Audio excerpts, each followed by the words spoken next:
Hi guys, welcome back to the Cranberry Cornstalk YouTube channel. Today I'm going to show you how I make the base for my tall dolls. A lot of people have asked me how I make them, and I'm anxious to get started and show you how we did it. But make sure you click subscribe and hit that bell. It helps support my channel and it helps support the playtime.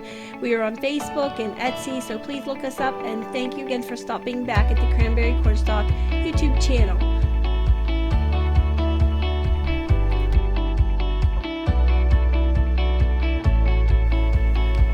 To get started, you're going to iron all the fabrics that you want to use, and you'll need some wire. I cheated and I got some old hangers out to make my arms. You're going to need a wooden base and a pole as tall as you want your doll. You're going to wrestle with your wire. If it's a hanger like mine, they're kind of hard. They have a good memory, so you've got to kind of fight them.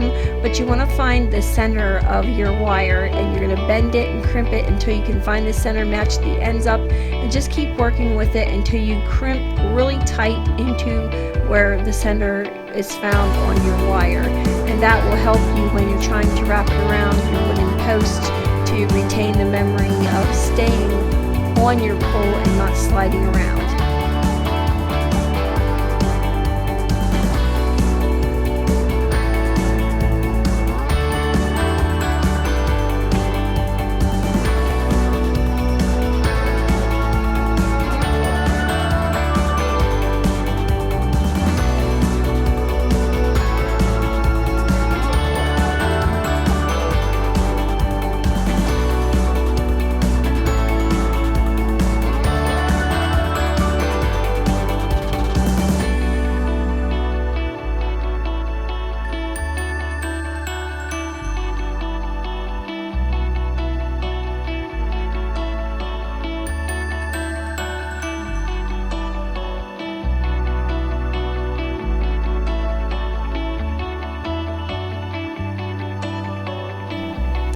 And at this point, you want to make sure you bend the tips of the wire in. They're going to be the arms or the hand part of your doll. You're going to slide your muslin over the wire. That's going to make your arms for your doll. Bend them over so that they don't poke through your muslin at the ends. Just place your wire about 3 inches down from the top, and you can give it a dab of hot glue if you want to keep it from moving around.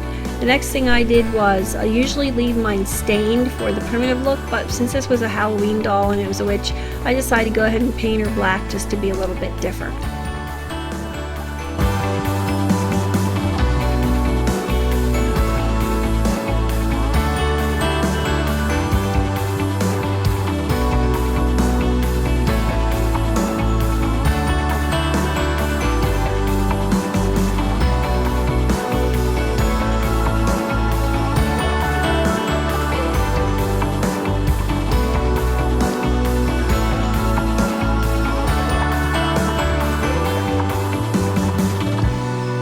Now we're going to move on to how I made my doll head and her arms. Just take the size of muslin that you want for the head. You're going to just cut out 2 pieces, and then moving on to the arms, again you're just going to cut 2 pieces as long as you want the arms to be, measuring just a little bit extra for your seam allowance. 2 pieces, you're going to make them exactly even, so I always cut mine once, then cut them in half, and then I will fold that strip of muslin to make the arms. That way one side you don't have to sew, you just fold it over. You'll round the ends when you sew it and cut them off.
Okay, so now I'm going to introduce you to something new to me. This is called felting, and felting is a really fun way to attach your doll hair if you're using wool. From what I understand, the orientation of the fiber in wool is all directional and all different scales, and the edges are random. And when wool is subjected to a type of agitation like this felting process, the edges and the scales become in contact with each other, and they don't allow the wool fiber to slide back, and it locks the fibers into the position, sort of like sewing. So you're just becoming a human sewing machine.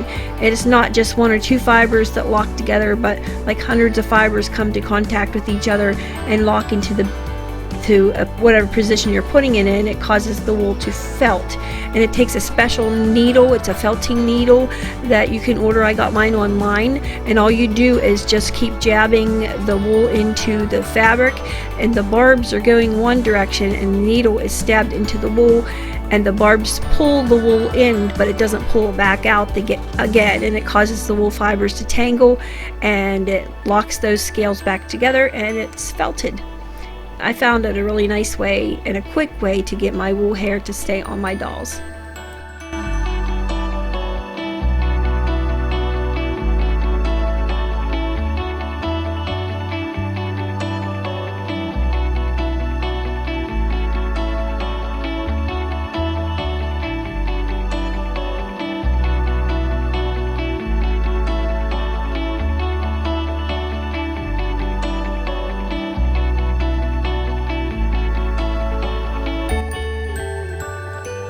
You just keep placing the wool where you want it to go and continue to poke the wool. It takes a little while, so I'm going to fast forward here so that you can see how this all works.